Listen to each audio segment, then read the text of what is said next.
Exactly. Anyway, on to a different type of conviction now. This is going to annoy everybody even more. New data reveals a staggering 28,000 people have been convicted of breaking COVID rules in England and Wales.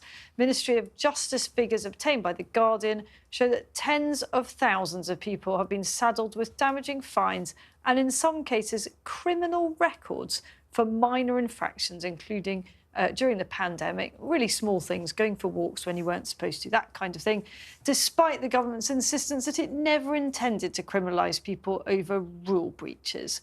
Amongst the convictions are a man penalised for eating a burger in his car, I kid you not, and a university student who had no idea she'd been fined until bailiffs were knocking down her door.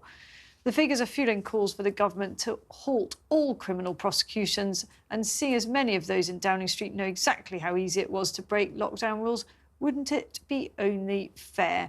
Well, I find it extraordinary that anyone is still being pursued over COVID breaches. What does that tell you about our justice system? I mean, restrictions ended, what, 2 years ago or something now, or 18 months or something? So that tells you everything you need to know about the hopelessness of the criminal justice system. And what are we doing wasting resources pursuing people over such utterly trivial things that were never necessary in the first place? It was never necessary to criminalise anybody for eating a burger in their car or going for a walk in the countryside or having a cup of tea with a friend on a bench. This is absolutely ridiculous. And please let's not forget that the then Home Secretary, Priti Patel, actively encouraged people to snoop and spy on their neighbours and report them for COVID breaches. And I don't think anyone should ever forgive that. Absolutely. And lest we forget that of these people who have been convicted, and by the way, there's something like 123,000 cases pending, there is a disproportionate number of people under the age of 24. Something like 55% of them are under the age of 24, because what these were kids. These were kids. We stole their youth. Really. We stole their youth, and they threw parties.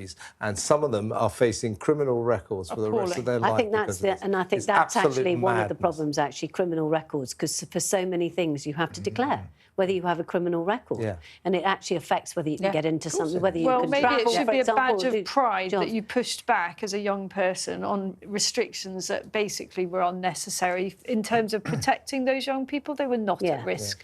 Except at the time, we do have to remember, certainly in the first year, at the time, the pictures that we were seeing, we have to remind ourselves... I don't accept that. Not for the first year. I don't accept that for a minute. For the first maybe 2 weeks, maybe. I don't know how many of those pictures were absolutely actively misleading.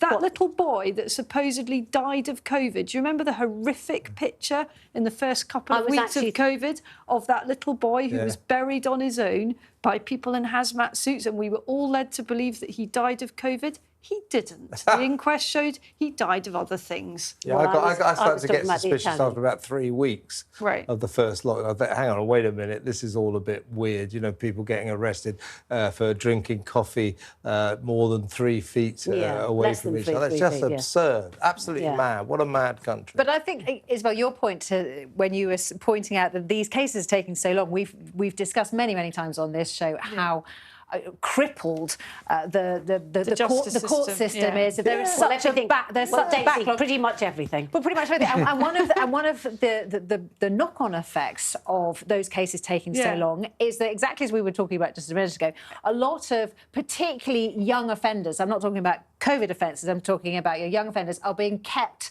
in junior, Borstal-type prisons and are being turned into more hardened criminals. That is a direct effect of the fact that their cases aren't being settled quicker. So I just think there should be an absolute amnesty on these COVID cases. Just rip them all up, tell them all that they're very lucky to be, but on with on you go, get on with your life and just move on. Do you know what the average fine is, by the way? These are not fixed penalty notices. These are, full fines. The average fine that all these people are getting is £6,000. It is outrageous. It's outrageous. How much did Boris have to pay? Only 100 quid, because it was a fixed penalty. Wow. So these are, and then you mentioned the kid. A lot of them don't even really know it's happening, and before they know, and then they think, well, I'm only 23 or something, I can't afford this, so they don't pay it, and then it gets doubled. And of course, ridiculous. These are people who anyway are trying to get a foothold off and on in work, and therefore maybe moving around, so they're being chased from pillar to post. The other thing is, the other thing is that surely we need to. This is where AI, artificial intelligence, could actually help us by actually prioritising properly, the things that really need to be properly dealt with and not the other ones. This makes me so angry, so I'm going to have to move on. Coming up.